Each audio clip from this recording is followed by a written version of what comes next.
ওইদিকে রেস্টুরেন্টে যাবে, সে কিন্তু আইএসএফের কেউ না দিল।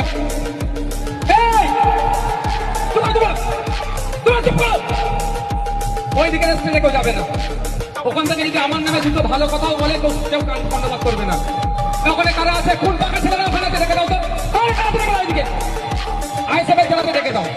তৃণমূলের ভাইরা তাদের মতো প্রোগ্রাম করছে, আইএসএফের ভাইরা আইএসএফের মতো প্রোগ্রাম করবে। বিতর্ক কেন?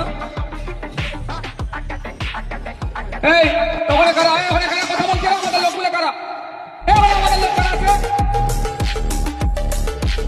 চিনতে পারছি। আমাদের ছেলেগুলো আসলে ওখানে কথা বলছে, দেখো তো গালে এক চড় মারো কি, আমি বলছি এক গালে চড় মারবে, গালটা লাল করে দেবে, বলে ভাইজান বলে আমার যে ছেলে হবে, একজনের ছেলে হবে, ফাঁদে পা দিলে হবে। এটা ফাঁদ একটা। ভাঙড়কে তাহলে কালকে হেডলাইন পাবে, স্বাধীনতা দিবস পালন করতে গিয়ে ভাঙড়ে মারপিট। বদনাম কার হবে? ভাঙড়ে। আমিও হতে দেবো না। দুঘা মিনিটে মার খেয়ে নেবো, ভাঙড়কে আমি বদনাম হতে দেবো না।